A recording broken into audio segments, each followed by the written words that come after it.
감사합니다. 오늘 우리에게 주신 하나님 말씀은 출애굽기 23장 20절에서 33절까지의 말씀입니다. 출애굽기 23장 20절에서 33절까지의 말씀입니다. 23장 20절에서 33절까지의 말씀.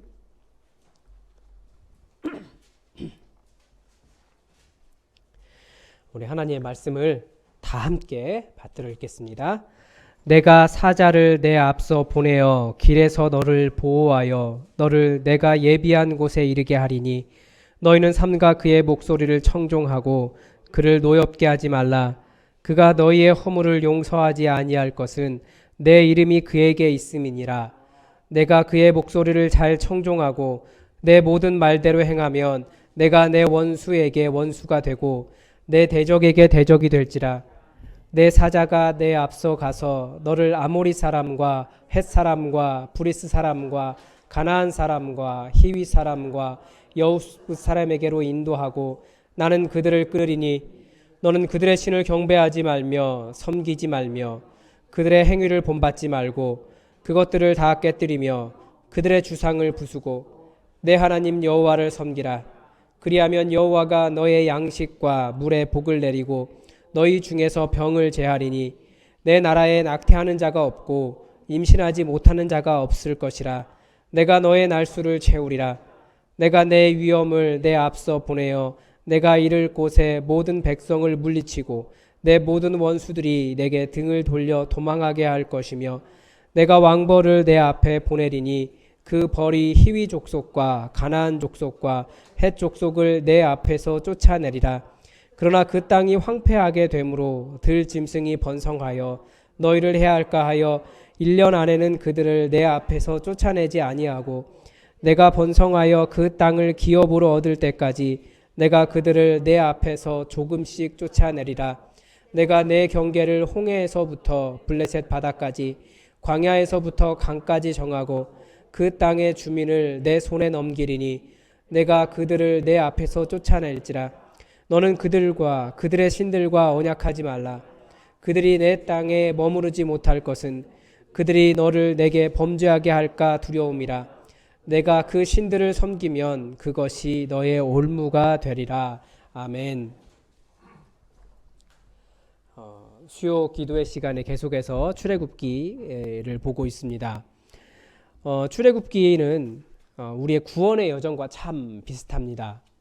우리가 근본적으로 하나님의 자녀인데 이 하나님의 자녀인지도 모르고 하나님의 자녀로서의 권세도 모르고 죄의 노예처럼 살다가 예수 그리스도의 십자가의 구원의 역사를 통해 하나님의 자녀가 되고 나아가 하나님의 백성으로서 어떻게 살아야 할지를 가르쳐 주는 것이 바로 이 출애굽기입니다.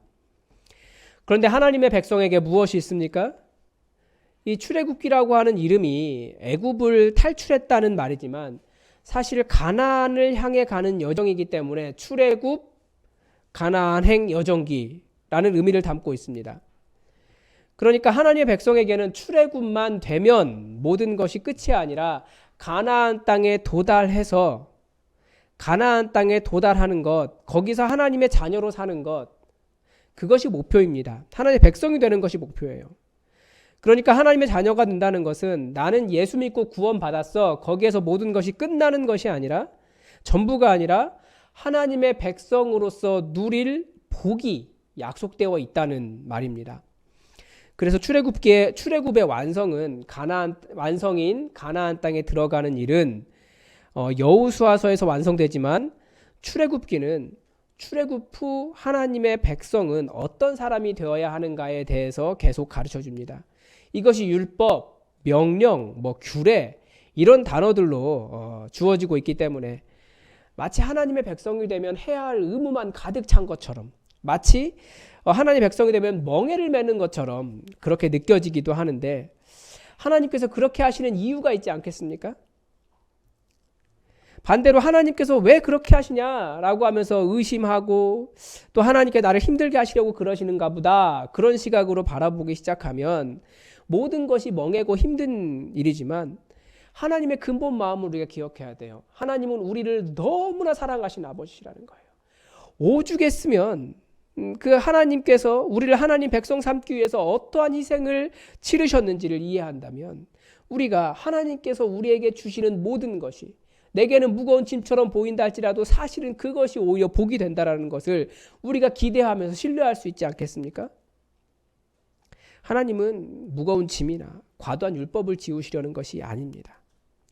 하나님에게는 풍성하고 좋은 것이 너무나 많은데 그것을 다 누리는 백성, 복된 백성 되게 하시려는 겁니다. 여러분은 하나님 안에서 어떠한 좋은 것을 누리고 싶어 하십니까? 사람의 마음은 사실 다 똑같아요. 하는 일마다 잘 되고 형통이라고 하죠. 형통하고 먹는 것, 입는 것, 사는 것 걱정 없고 아프지 않으면서 오래 살기를 바랍니다. 그렇지 않으신 분들 계십니까? 아마 아무도 없을 거예요. 그런 것을 바라는 것이 나쁜 것이 아니에요. 다 마찬가지예요. 그런데 오늘 말씀에 보니까 이 모든 것을 다 누릴 수 있는 방법이 오늘 말씀에 나와 있습니다. 그러니까 예수 믿으면 죽으라고 고생만 하고 예수님처럼 살다가 그렇게 십자가 지고 순교만 하는 것이 아닙니다. 물론 하나님께서 너 순교해야 돼 라고 감당하게 하시면 또 감당해야겠지만 정말 순교는 아무나 하는 게 아니에요. 그래서 일반적인 경우에 하나님은 우리가 잘 살기를, 정말 잘 살고 평안하고 복받기를 원하시는 사랑의 하나님이시라는 것을 우리가 기본적으로 항상 생각하고 계셔야 됩니다. 우선 첫 번째 가르쳐 주는 것이 뭐냐면 하나님의 말씀을 잘 따르라입니다. 20절에서 21절인데요. 내가 사자를 내 앞서 보내요. 이게 우리나라 말이 참 이게 발음이 안 좋아요. 내가 사자를 내 앞서 보내어 길에서 너를 보호하여 너를 내가 예비한 곳에 이르게 하리니 너희는 삼가 그의 목소리를 청종하고 그를 노엽게 하지 말라. 그가 너희의 허물을 용서하지 아니할 것은 내 이름이 그에게 있음이니라. 우선 그들을 보낸 사자가 누구인지 정확하게 가르쳐주지 않습니다. 이 사자가 메신저라는 뜻인데요. 그러니까 메시지를 전달하는 사람이에요. 하나님의 말씀을 전달하는 사람입니다. 출애굽기에서는 이 하나님께서 하나님의 백성과 의사소통하는 방법으로 중간에 이 하나님의 사자를 세우셨어요. 그러니까 하나님이 계시고 하나님의 백성이 있는데 그 중간에 하나님의 사자를 세워주셨습니다. 이것이 하나님께서 이스라엘 백성들을 만나주시는 방법입니다. 계속해서 그렇게 하시겠다고 하셨어요. 왜냐하면 하나님을 직접 만나면 죽을까 하노라 이거죠. 그래서 모세가 그런 사람이었고요. 여호수아가 그런 사람이었습니다. 그리고 선지자들이 그런 사람들이었습니다. 그런데 이 첫 번째 명령이 뭐냐면 바로 이 사자의 말을 그러니까 잘 듣고 따라가라는 거예요. 그리고 그를 노엽게 하지 말라는 것입니다. 왜냐하면 그에게 여호와의 이름이 있다. 즉 그가 여호와 하나님을 대신한다. 여호와 하나님의 권위가 있기 때문입니다. 실제로 하나님은 모세를 거역하는 사람들에게 징벌을 내리셨어요. 여호수아를 민족의 지도자로 세우시면서 그들에게 여호수아의 말에 순종할 것을 다시 말씀하셨습니다. 순종 정도가 아니라 오늘 말씀은 그를 노엽게 하지 말라라고 명령하십니다. 그런데 이 말씀에 담긴 약속은 22절에 나옵니다. 뭐라고 이야기하냐면 그러니까 네가 그의 목소리를 잘 청종하고 내 모든 말을대로 행하면 내가 내 원수에게 원수가 되고 내 대적에게 대적이 될지라. 하나님께서 보내신 사자에게 순종하면 하나님께서 대신 싸워주시겠다라고 하는 약속입니다. 하나님이 내 편이 되어주시고 나의 대적과 싸워주시겠다고 약속하십니다. 이게 말 그대로 뭐냐면 하나님께서 나를 위하시면입니다. 하나님께서 나를 위하시면 무슨 일이 일어나겠습니까? 하나님께서 나를 위하시면 누가 우리를 대적할 수 있겠습니까? 이게 바로 만사형통이고 하나님의 역사를 우리가 누리는 것 아니겠습니까? 근데 문제는 뭐냐면 이 출애굽 당시에는 이 사자가 누구인지 아주 명확하게 보였습니다. 그게 누굽니까? 모세입니다. 그리고 여호수아였어요.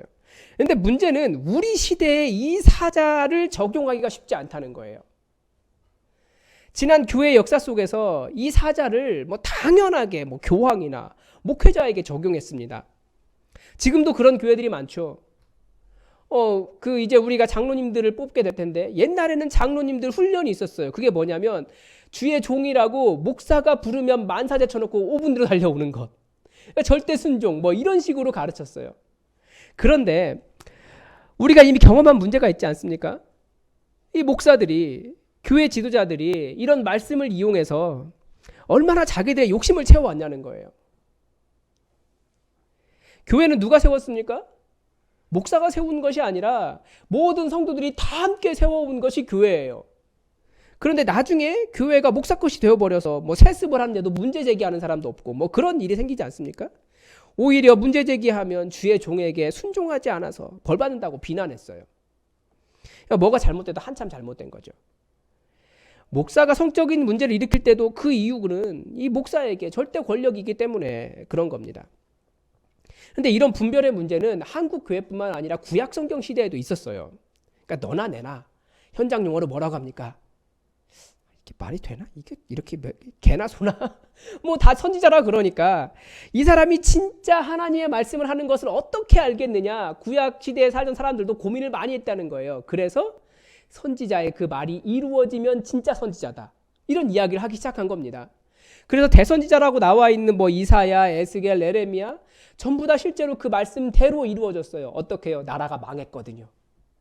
그리고 그 약속대로 또 예언된 대로 다시 나라가 회복되었기 때문에 아, 이 사람들은 진짜 선지자구나. 그래서 성경에 남게 된 겁니다. 나라가 망하지 않을 것이라고 예언한 사람들이 많이 있었어요. 선지자들이. 예레미야서에 굉장히 많이 나오잖아요. 예레미야를 그래서 예레미야 보고 나라 망할 것이라고 예언했다고 가짜 선지자라고 예레미야를 오히려 핍박했습니다. 그만큼 그 당시에도 그런 진짜 예언자가 누구냐. 하나님의 이름을 이용해서 자신의 이익을 채웠던 사람들이 많이 있었다는 겁니다. 그래서 분별이 필요합니다. 예수님께서 그런데 교회 시대를 여시면서 하신 일이 바로 이 말씀의 민주화라고 이야기합니다. 말이 좀 그렇죠? 말씀의 민주화. 무슨 말이냐면 모든 그리스도인들이 말씀의 해석자가 될 수 있도록 하셨다는 거예요. 모든 그리스도인들은 예수 그리스도 안에서 하나님 앞에 당당하게 담대하게 나아갈 수 있는 특권을 가진 사람들입니다. 목사만 더 특별한 것이 아니라 그리스도인 구원받았다라고 말하는 모든 그리스도인은 다 이 권한이 있어요. 물론 그렇다고 해서 목사를 함부로 대하라는 말은 아닙니다. 우리가 서로 다 존중을 해야겠죠. 성령님 안에서 모든 그리스도인들이 다 하나님의 전이 되었습니다. 즉 이 하나님의 사자, 하나님의 말씀의 전달자는 그리스도인 전체가 된 거예요. 다만 교회의 질서를 위해서 직분을 두었고요. 다만 하나님의 말씀에 어떤 전문성이 필요한 부분들이 있어서 그 부분을 위해서 보내서 훈련시킨 거예요. 그래서 성경의 해석을 모두 하나님의 말씀의 권위 아래 두었습니다. 교회 전체가 다 하나님의 말씀 아래 둔 거예요. 그러나 교회의 질서와 교회의 일을 위해서 직분을 나눴을 뿐입니다. 성경 해석을 또 교회의 권위 아래 두었지 목사 한 사람에게 둔 게 아닙니다. 그래서 예전에 이런 말씀을 드린 적이 있어요. 하나님께서 한 사람을 목사라고 부르신 그 부르심을 어떻게 분별할 수 있겠느냐. 장로교는 이 부르심을 어느 날 갑자기 어떤 교인이 하나님께서 날 목사로 부르셨어. 그렇게 혼자 부르심을 주장하는 것이 아니라 교회가 다 함께 이 사람을 목사로 부르신 것이 맞다라고 부르심을 확인하도록 했다고 했습니다. 그게 뭐냐면 공동의회의 청빙이라고 하는 말이라고 말씀드렸습니다. 그러니까 이 사람을 보고 이 사람이 하는 것을 보니까 이 사람이 우리 공동체의 말씀의 종으로 말씀의 사자로 세워질만 하구나 라고 해서 청빙, 공동체 전체에 허락을 요하도록 한 겁니다. 그래서 목사 스스로만 나는 하나님께 부르심 받은 사람이야 이것이 아니라 교회 전체와 함께 자기의 부르심을 확인하도록 한 것이 장로교 정치 원리예요. 그래서 공동의회도 하나님의 말씀 아래에 있기 때문에 위임 목사가 공동의회 의장이 되도록 했지만 동시에 의장의 해임 권한을 가지고 있는 것도 공동의회예요. 장로교 정치가 굉장히 복잡하죠. 그 목회자가 말씀의 종이라는 동의가 있다면 절대 순종하는 것이 맞습니다. 그러나 그렇기 때문에 그 목회자가 목회 잘 하도록 도와주셔야 됩니다. 어떻게 해요? 말씀의 종이 하나님의 말씀을 잘 분별하도록 기도해 주셔야 됩니다. 정말 중요합니다. 우리나라든 전 세계 어떤 목사님이든지 스스로 훌륭한 목사 되는 사람은 아무도 없습니다. 그 교회 전체가 이 사람을 우리의 말씀의 종으로 모셨기 때문에 또 온 교회가 함께 기도해 주는 거예요. 이 중보가 없으면 목사는 절대 목사가 될 수 없어요. 그래서 많은 목사님들이 실제로 변질되지 않습니까?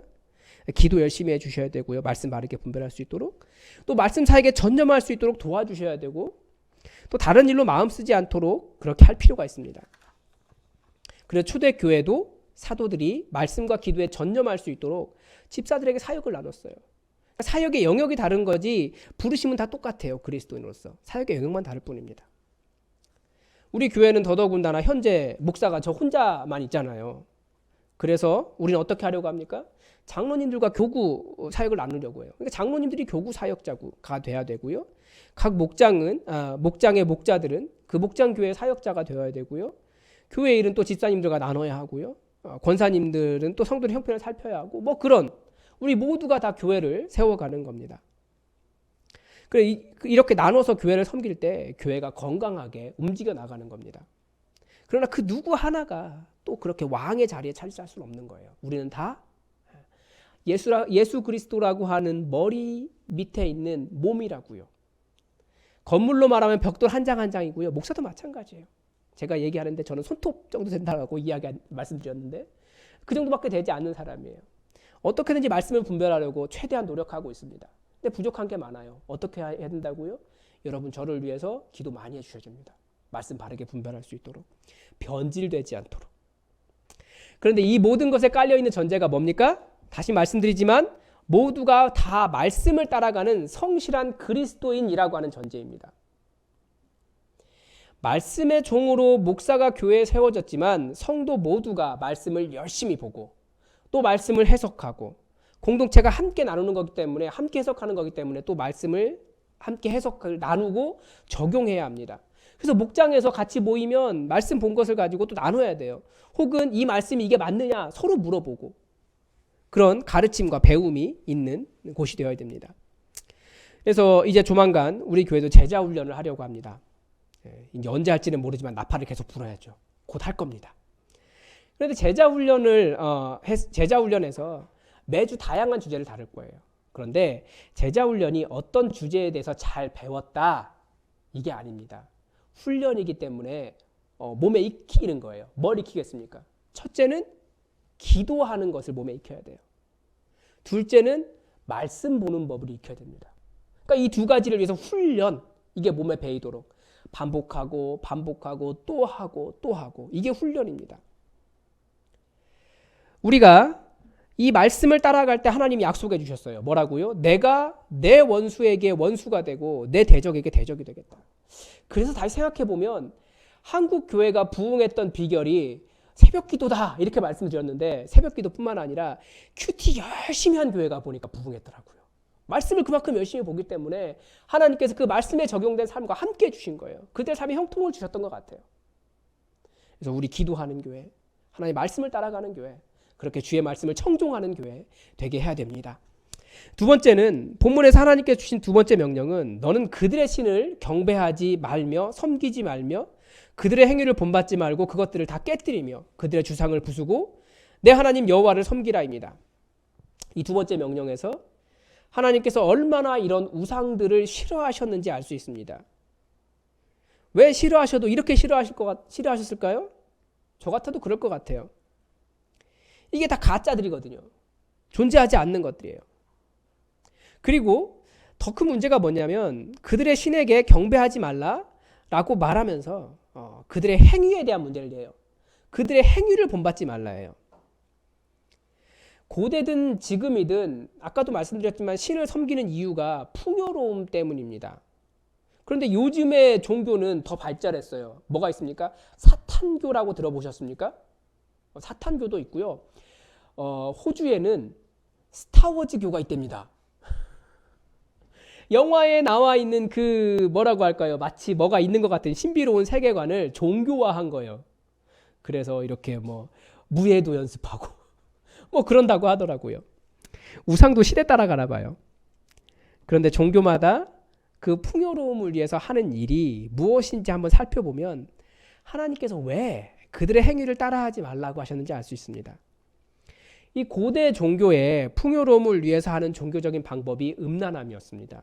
출애굽기 하면서 여러 번 말씀드렸는데 이 고대에서 사제라고 하는 단어가 그러니까 지금으로 말하면 목사라고 하는 단어죠. 그런 단어가 지금 영어로는 창녀의 어원입니다. 그러니까 단어의 의미가 바꾼 것은 그만큼 고대 종교에서 사제가 풍요를 위해서 무엇을 했는지 알 수 있는 거예요. 하나님이 정말 싫어하신 음란한 행위였죠. 뿐만 아니라 자신의 풍요를 위해서 그 신에게 가장 소중한 것을 바치는 행위가 있었습니다.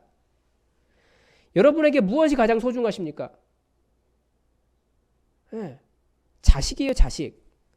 사람은 자기 자식을 위해서는 뭐든지 할 수 있잖아요. 자기 인생을 다 버리면서 이 자식 잘 되기를 그렇게 하잖아요. 그러니까 그 소중한 자식을 더 소중한 신에게 바치려고 한 거예요. 자기 몸의 열매를, 태의 열매를 드리겠다고. 정말 잔인하기 그지 없습니다. 하나님께서 그들의 행위를 따라하지 말라. 이게 그 말입니다. 그래서 다시는 그런 일이 일어나지 않도록 그런 가르침을 배우지 않도록 아예 그 흔적을 없애버려라. 그런 말씀입니다. 이 두 번째 명령에는 어떤 약속이 있습니까? 25절입니다. 내 하나님 여호와를 섬기라. 그리하면 여호와가 너희의 양식과 물에 복을 내리고 너희 중에서 병을 제하리니 내 나라에 낙태하는 자가 없고 임신하지 못하는 자가 없을 것이라. 내가 너의 날수를 채우리라. 우리가 부모님을 잘 섬기면 장수하리라. 이건 다 외우고 계시죠. 그런데 그런 우상을 섬기지 않고 다른 신에게 경배하지 않고 그들의 행위를 따라가지 않고 그런 것들을 부서뜨리면 하나님께서 약속하신 것이 이거예요. 양식과 물에 복을 내리고, 즉 먹는 것이 다 복되다는 거예요. 제가 우스개이면서도 또 동시에 반성하는 것이 이것입니다.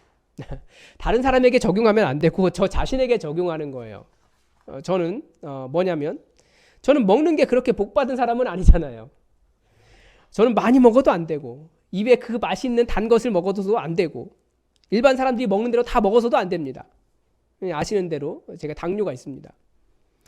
이 당뇨 때문에 사명의 길로 들어섰지만 이 당뇨에 걸릴 때의 상황이 지금 반성하는 거예요. 아, 내가 그때 하나님을 잘 섬기지 않을 때였구나. 저는 좋게 말해서 방황이라고 이야기했지만 사실은 그때가 제가 하나님께 가장 반항하고 또 하나님을 거부하고 하나님을 원망하고 하나님을 잘 섬기지 않을 때였습니다. 제 개인적으로는 그런 적용을 하는 거예요. 이 설교를 분명히 제 어머니도 들으실 텐데 저희 어머니는 모르는 일입니다. 저는 집을 오래전에 나왔거든요. 제가 그렇게 순종적이지 않습니다. 그런데 그때 당뇨에 걸렸어요. 그러니까 지금 와서 이 말씀 준비하다 보니까 내가 왜 먹는 것이 저 자신에게만 얘기하는 겁니다. 다른 분들 당뇨 걸린 사람들이 우리나라에 1000만 당뇨인인데 모든 사람에게 적용하는 것이 아니라 개인적으로 봤을 때 내가 하나님을 잘 섬기지 않을 때 나의 먹는 것이 나에게 오히려 독이 되었구나. 그런 적용을 하는 거죠. 그래서 하나님을 잘 섬겨야 먹는 것도 복되다라는 것을 우리가 말씀 속에서 배울 수 있습니다. 또 하나님을 잘 섬기면 우상을 없애면 병을 제하해 주시겠다고 약속하셨어요. 또 자녀를 많이 낳을 수 있게 해주신다고 하셨습니다. 이게 이제 고대 세계에서는 가장 큰 복 중에 하나잖아요. 또 장수하게 해주신다라고 하셨습니다. 이 원하는 거 다 들어있죠. 언제요? 하나님 잘 섬기면, 여호와 하나님을 섬기면 이런 약속이 있습니다. 여러분 믿으십니까? 아멘. 네. 아멘 하시는 분들 다 그렇게 될 줄 믿습니다. 세 번째는 그들의 신과 언약하지 말라는 말입니다. 32절과 33절입니다. 너는 그들과 그들의 신들과 언약하지 말라. 그들이 내 땅에 머무르지 못할 것은 그들이 너를 내게 범죄하게 할까 두려움이라. 내가 그 신들을 섬기면 그것이 너의 올무가 되리라.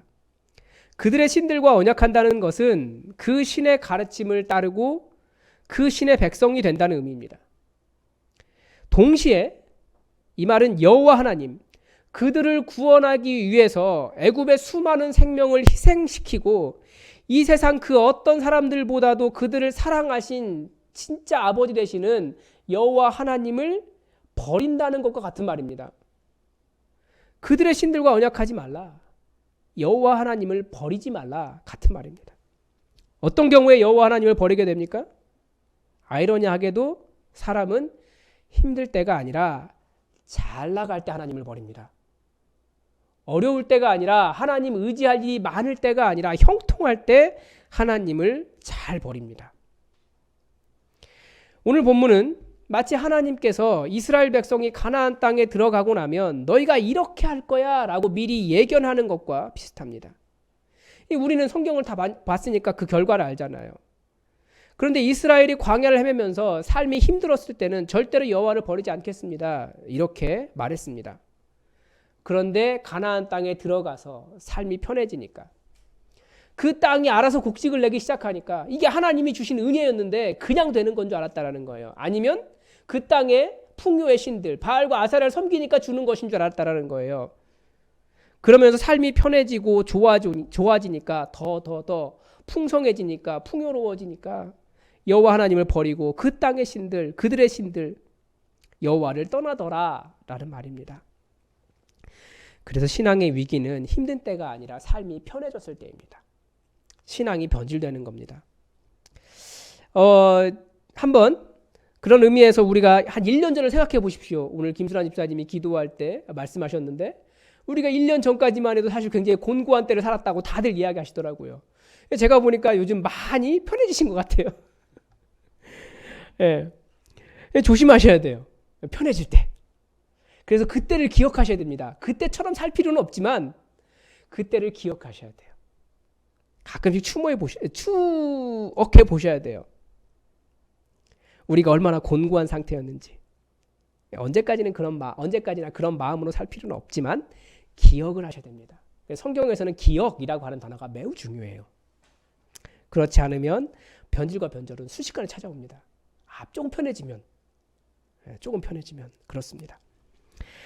또 하나 이 신앙의 위기가 이스라엘 백성들을 생각해 볼 때 언제 찾아오냐면 하나님을 의지하며 어려운 시기를 보냈던 부모의 세대보다 그 부모가 받은 하나님의 은혜로 삶이 윤택해진 자녀의 세대에서 더 많이 오더라는 겁니다. 그래서 이스라엘 자손은 가나안 땅에 정착한 지 한 세대 만에 변절이 일어나기 시작했어요.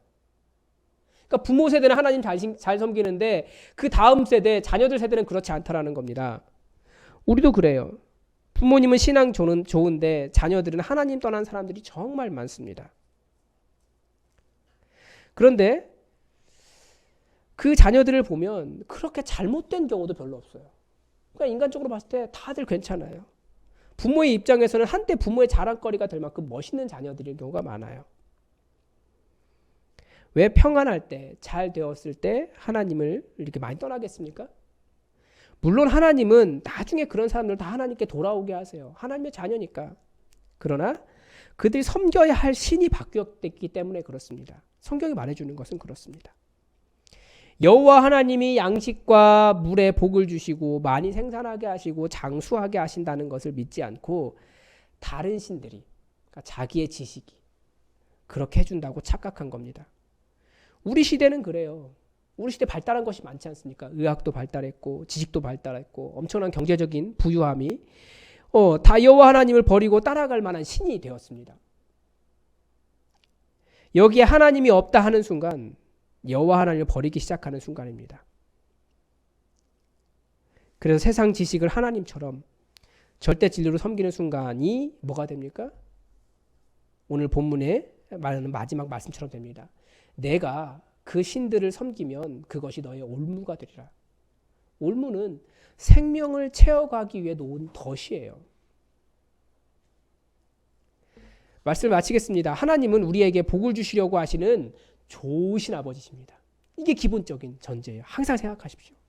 그러니까 우리에게 어려움이 다가와도 오히려 그때가 하나님 붙잡고 다시 한번 이 하나님의 복을 바라보면서 믿음으로 승리해라 라고 주시는 순간이라는 거예요. 또 좋은 일이 있으면 하나님께서 주신 거구나 이걸 알아야 돼요. 우리를 구원하시고자 하나밖에 없는 성자 예수님의 그 생명을 십자가에서 내어주신 선하신 아버지십니다. 우리가 그런 엄청난 은혜를 받았습니다. 하나님은 우리가 하나님의 약속의 땅에서 하나님이 주시는 엄청난 복을 누리며 그것도 풍성하게 누리며 살기를 원하십니다. 그래서 이런 말씀을 주셨습니다. 하나님의 말씀을 청종해라. 다른 우상을 섬기지 말아라. 그들의 행위를 본받지 말아라. 여호와 하나님을 떠나지 말아라. 여기에는 모두 약속이 있습니다. 아주 풍성한 약속이 있습니다. 여러분 인생의 많은 도전 앞에서 승리하고 싶으십니까?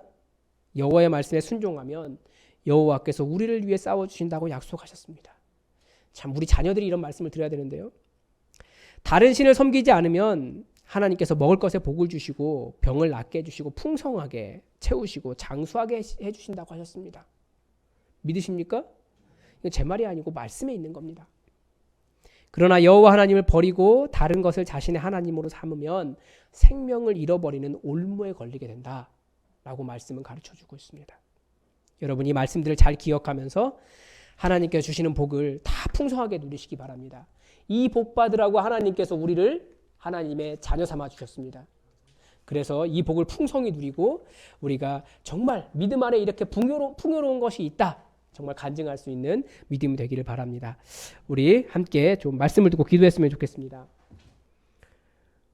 내 하나님 살아계신 것을 믿기에 그리고 지금까지 우리 기도마다 응답하여 주시고 우리의 기도대로 우리를 또 함께 해주시고 우리와 함께 해주시고 우리를 인도해 주신 하나님의 은혜를 알기에 또 다른 간증거리가 우리의 기도 제목 가운데 이루어질 줄 믿습니다.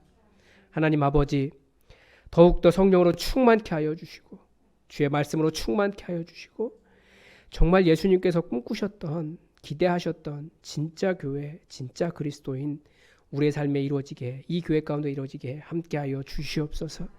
하나님이 이 늦은 시간까지 하나님의 교회를 사랑하며 성도를 사랑하며 또 하나님을 사랑하며 기도한 모든 기도자들 가운데 복의 복을 더해 주시고 오늘 말씀에 약속된 이 하나님만을 섬겼을 때 우리에게 약속된 이 주의 말씀을 따라간 자들에게 이루어지는 주님의 약속이 하나도 땅에 떨어지지 않고 우리 삶에 모두 이루어지게 하시기를 간절히 원하오며 여호와는 내게 복을 주시고 너를 지키시기를 원하며 여호와는 그의 얼굴을 내게 비추사 은혜 베푸시기를 원하며 여호와는 그 얼굴을 내게로 향하여 드사 평강 주시기를 원하노라. 아멘.